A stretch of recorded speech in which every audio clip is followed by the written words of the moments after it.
What are conditionals? Well, in simplest terms, we're looking at things that are talking about if this happens, then that happens. They're commonly referred to as if sentence structures because they often contain the word if. There are a wide variety of patterns that are used depending on the situations that you're talking about, depending on whether the situation is factual or completely impossible, and anything in between those two situations. The patterns we're going to be looking at in this unit are the 5 typical patterns that are most commonly taught when teaching English as a foreign language. They're the zero conditional, first conditional, second conditional, third conditional, and mixed conditional. We often have a need to quote people. We can do so through what's called direct speech. Written form, it would look like, Corey said, we're moving house next week. I've used quotes, and I've quoted him directly, the words that he used. However, there's another way we can quote people, and it's through reported speech. We don't quote their exact words, we simply let people know what's been said. Again, this is reported speech, and that's what we'll be looking at in this unit. The resulting reported speech would be, Corey said that they were moving house the following week. Now, there's a very good chance this doesn't match up with what you had. This is because in spoken English, we don't often follow the official rules for the what we call switchback with reported speech. We have to switch back the tense, because we're reporting what something was said in the past. So, again, we backshift the tense from we are moving, which is the present continuous. We have to put that into the past continuous, so now are becomes were. Again, present continuous to past continuous. Because we're talking about different people, we also have to change the subject of the sentence here. We, because Corey said it and he's included himself, however, we're reporting what he said, so I have to change we to they. Then we have to change our time expression. Next week needs to change to something that would indicate next week, because there's a very good chance that next week is an entirely different week at the time that we're reporting what Corey said. The zero conditional is used to talk about situations that are generally or always true, such as scientific facts. What's the result of heating ice? It melts. How can we put this in a sentence? A sentence could be, if you heat ice, it melts. Let's have a look at the structure of this sentence. The first part of the sentence, the first clause, if you heat ice, is using the tense present simple. The second clause is also using the tense present simple. And we have the if at the beginning of the sentence. If could be substituted by the word when to indicate the total certainty of the thing happening. Let's have a look at another example using the zero conditional with a slightly different situation. The result of me getting up early in the morning could be to go for a walk as a typical activity that I do. How can we put this into a sentence? This would be the typical sentence. If I get up early, I usually go for a walk. Again, we could substitute if with when to indicate the certainty of this happening. So the usages for the zero conditional are scientific facts, general truths, and issues or situations that are certain to happen or almost certain to happen. The use of when indicates that the situation is certain to happen. A lot of the teaching ideas that we're going to be looking at for conditionals can be used all the other conditionals as well. One of the beauties of conditionals is that they are interchangeable as far as teaching ideas goes. Let's have a look at a card game, commonly known as Pelmanism and often known as memory game. You very well know some other name as well. We have sentences cut into two. For example, when you cut yourself, you bleed. When you sleep, you dream. When you heat ice, it melts. When you boil water, you get steam. When you don't drink enough, you get thirsty. The way the game works is the students at first put the cards together in the correct manner. Then they are turned over, mixed up. Then the students work in pairs or threes and take turns at trying to match the cards from memory. So, for example, I would turn over first. It says, when you don't drink enough, then the student has to remember how the sentence would finish or make up their own finish. So, when you don't drink enough, you get thirsty. Then, they try to remember where the correct card was. You dream, that doesn't match. Turn cards back over again. The next student has a go. When you cut yourself, you bleed. When you cut yourself, you bleed. They match, so the student keeps that pair. And so it goes on, and the student with the most matches at the end of the game is the winner. Let's have a look at a typical situation that the first conditional would be used for. Winning the lottery, the result of which might be to take somebody on a cruise. So a sentence for this would be, if I win the lottery, I will take you on a cruise. What other words could we use instead of will? I might take you on a cruise. I could take you on a cruise. I may take you on a cruise. So let's first have a look at the structure of this.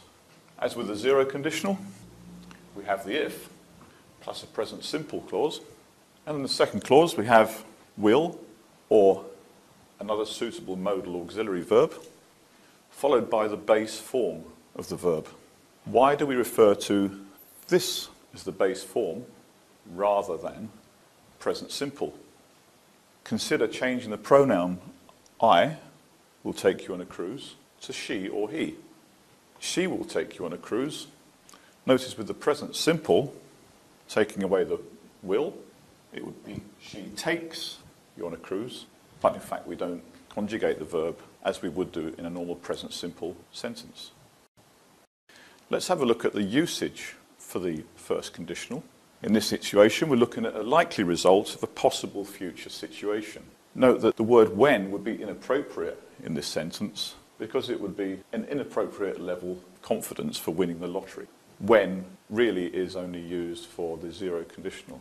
We're also looking at a promise. It's a promise to take somebody on the cruise if you win the lottery. It could also be used for threats or warnings.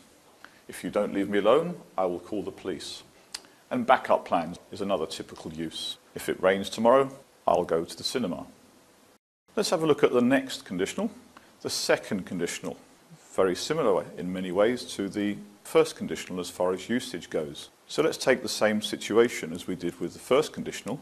The result of winning the lottery, take you on a cruise, but having a little bit less confidence in the situation actually occurring. So let's have a look at this sentence. If I won the lottery, I might take you on a cruise. Comparing that with the first conditional, if I win the lottery, I will take you on a cruise. One way you might find helpful to remember these patterns is by taking one situation such as this and then putting it in the pattern of each conditional such as we did here. If I win the lottery, I might take you on a cruise. And this one, if I won the lottery, I might take you on the cruise. A little less likelihood of the situation happening. Let's have a look at the structure of the second conditional.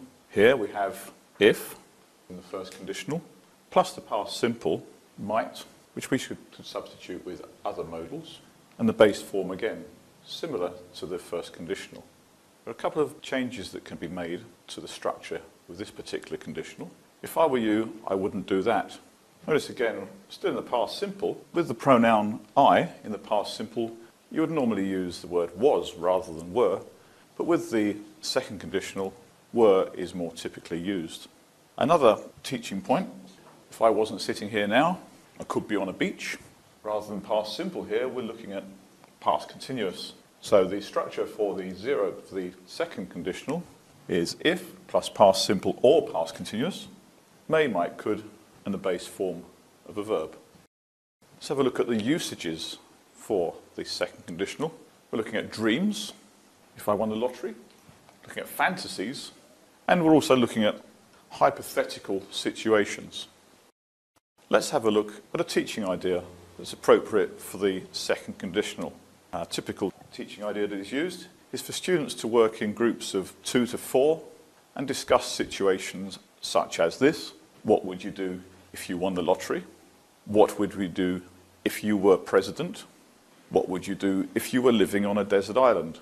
Typical situations like that can be used to create second conditional sentences. The third conditional. Consider the same situation as we've been using for the first and second conditionals, but putting it into the past. We're looking at the past result of an imaginary situation that occurred in the past. So, with that in mind, the sentence that we would produce from this, if I'd won in the past, what would be in the result in the past? If I had won, I would have taken you on a cruise. So it's a completely hypothetical situation, an imaginary situation in the past that didn't occur, and this would have been the result if it had occurred in the past. So let's have a look at the structure of this conditional. If I had won, we're looking at a past perfect clause. Would have taken you on a cruise. Would could be substituted could. Also might. Have taken is a past participle. Students often ask, why is this not the present perfect? I have taken you would be a typical present perfect sentence. However, referring back to one of the previous conditionals, if we change the pronoun from I to she, in the absence of the modal would, could or might, present perfect, she has taken you. By introducing the modal, have is always used regardless of the pronoun that is used in the sentence. Let's have a look at the usages. We're looking at regrets, and they're also used for excuses. If I'd known it was your birthday, I would have bought you a present. Let's have a look at a teaching idea that could be used for the third conditional. A nice one that can be used for other conditionals as well, is tennis. For example, 2 students, or 3, can work in a group, and they try to use the endings of the previous sentence for the start of another. Example, if I'd known it was your birthday, I would have taken you for a meal. If I had taken you for a meal, we could have gone for a walk afterwards. If we had gone for a walk afterwards, we might have seen the sunset, and so on until one of the students is unable to complete the sentence, and then the other student is the winner, and set up different situations that are appropriate for third conditional. The conditional we're going to look at is called the mixed conditional. Now, this conditional is dealing with the present results of imaginary situations in the past. So the imaginary situation of winning the lottery in the past, the present result might be that we are on a cruise ship now. If I had won the lottery, we could be on a ship now. Let's have a look at the structure of this particular conditional. If plus the past perfect, followed by could plus the base form, would or might. If we look at the structure of this, we can see that the first clause is a third conditional, and the second clause is the same as the second conditional. That is why it's known as the mixed conditional. It's a mix of the second and the third conditionals. What's the typical usage for this? The present result of an imaginary situation that occurred in the past. Let's have a look at a teaching idea that's appropriate for this particular conditional. A nice one is mill, drill, bingo, using excuses. Students each have a sheet like this. They mill drill around, speaking to various people in the class, and try to get different names in each one of the squares. In the middle of each square, there is a situation, such as, why are you in prison? This particular person may have spoken to Ron, who said, if I hadn't stolen the car, I wouldn't be in prison now. So they're making up possible starts in the mixed conditional pattern. And if they can get a line of different names, then that's a bingo. Of course, you can play it so that the students try and get a full house to keep the activity going. So finally, let's have a look at one situation and change the sentence structure depending on what we are trying to say. So the 0, when I have spare money, I buy lottery tickets. That's what's generally true. That's what usually happens. If I win the lottery, I might take you on a cruise. If I won the lottery, I could take you on a cruise. This use of past simple here is indicating a reduced degree of certainty over the first conditional. If I had won the lottery, I would have taken you on a cruise.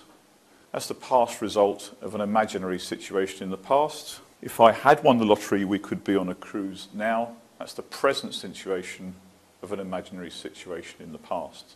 Let's briefly review the conditionals that we've learned. In our first example sentence, if you don't eat, you get hungry. This is what we call the zero conditional. Both clauses of the sentence, if you don't eat and you get hungry, both are in the present tense. The zero conditional is used to express facts or general truths. If you don't eat, you get hungry.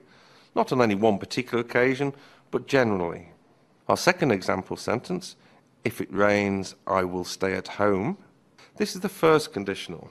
In the if clause, we use the present tense. And in the other clause, we use the future tense. If it rains, present tense, I will stay at home, future tense. The first conditional is used for real and possible situations.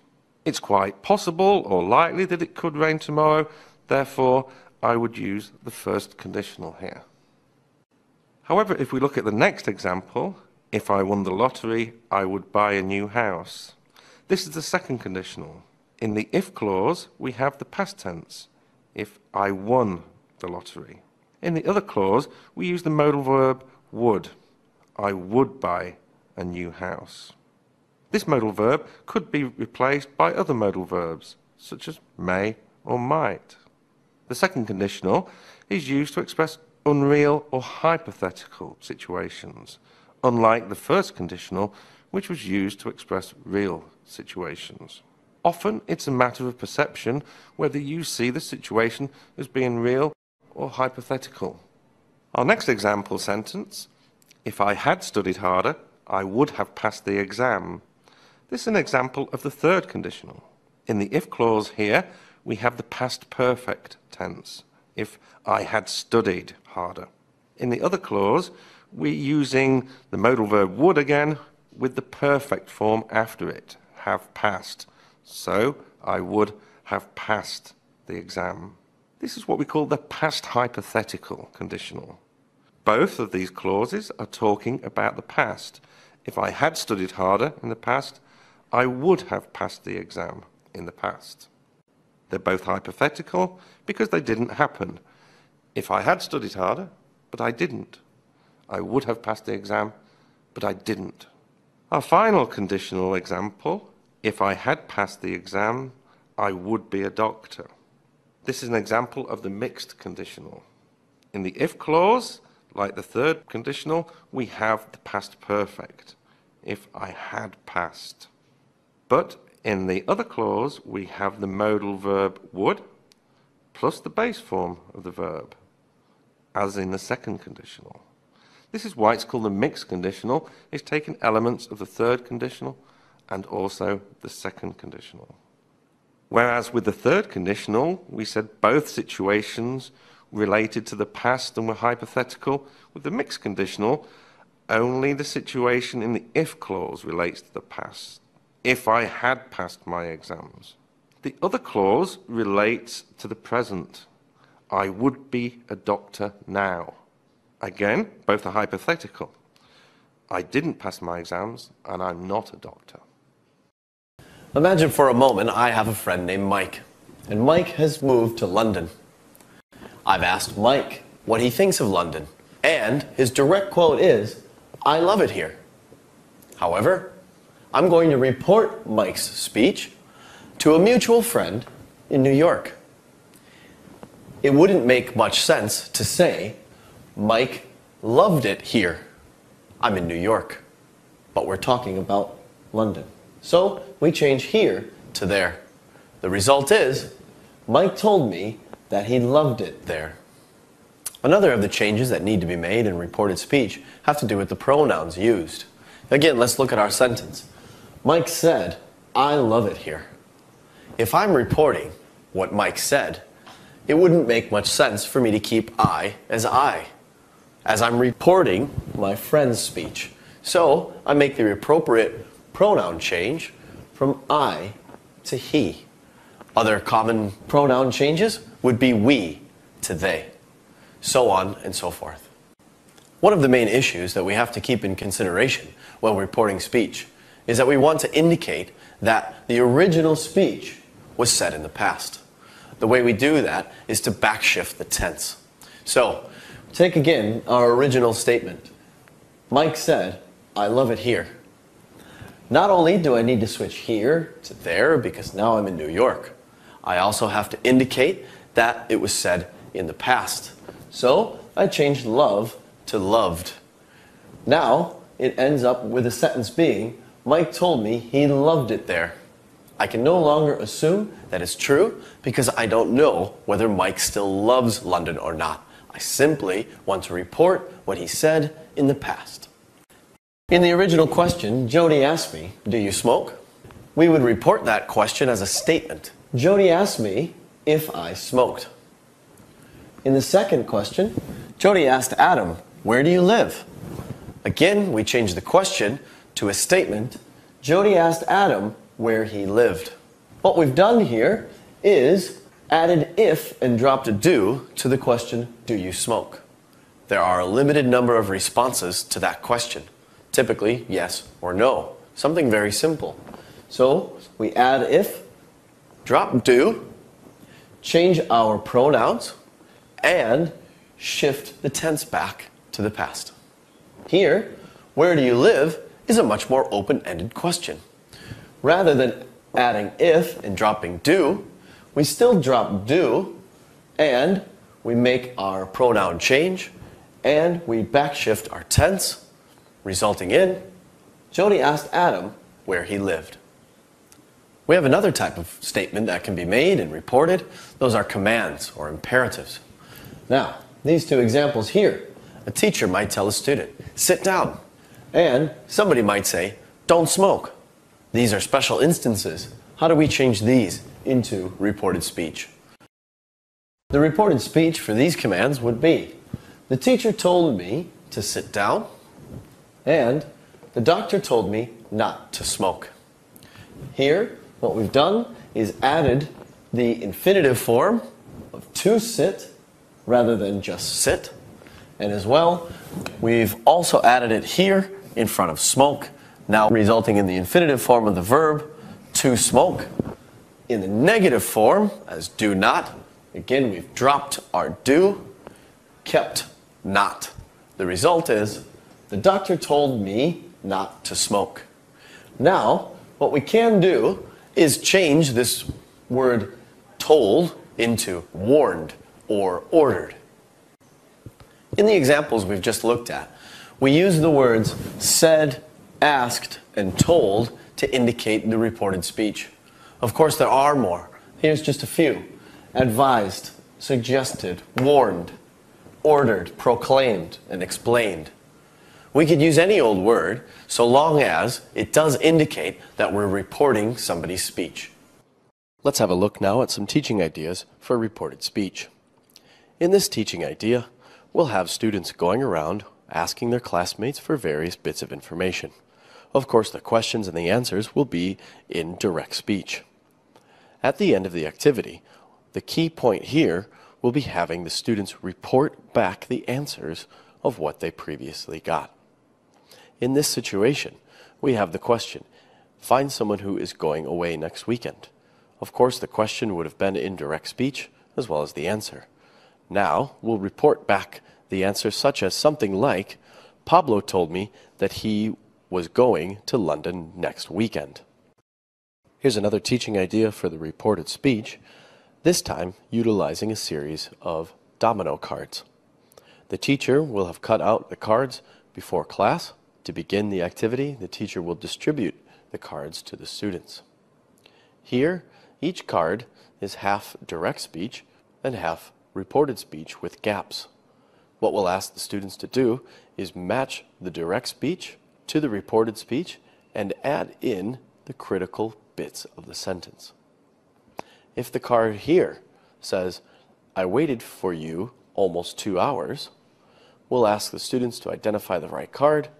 Here it would of course be this, and they'll add in the bits that finish the sentence. She told me that she had waited quite a long time. The activity will continue so on and so forth until all of the cards are laid down. Here's an additional teaching idea for the reported speech. This time the activity will be done in 2 phases. The first phase will challenge the students to match a statement with a certain character in a picture. The students will see the statement, "I can't see the board," and have to assign it to the most logical person, probably being the short girl sitting behind the big man.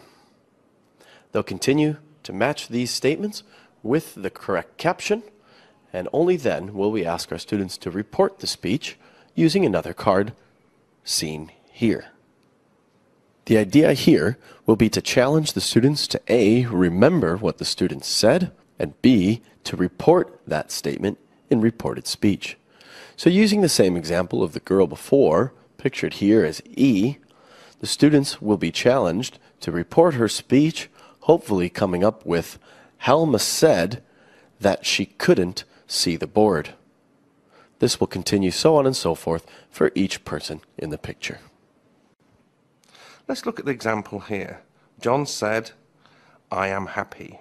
In reported speech, this would change to, "John told me he was happy." Many people ask why we make these changes. But let's look at this example. If we said, "John said he is happy," it would indicate that he's happy now at the time I'm reporting what he said, rather than at the time he actually said it. So the general rule is we move the verb 1 tense back. Here we can see "I am happy" is the present tense. Therefore, moving it 1 tense back would change it to the past tense, as we see John told me he was happy. Just as the tense needs to be changed, so do other words relating to time and place. Let's look at some of the time and place words that change. Today becomes that day, meaning that day when he said it. Now becomes then. Yesterday, the day before, the day previous. Last week, the week before, the week previous, the previous week. Next year, the following year, the year after. Tomorrow, the next day. Here, there. This would change to that, as in this week to that week, this year, that year. And these would change to those. The usage of the reported speech is, as its name suggests, to report what somebody else has said. The main problem is in backshifting these tenses and also changing the time and place words. There are occasions when changes don't need to be made, if we know the time and the place hasn't changed, for example. However, it's never wrong to make the changes, and so usually we'll encourage our students to make the changes in all cases until they gradually learn the exceptions. Here are some tips for completing your conditional and reported speech unit. Again, we need to focus on the sentence's structure.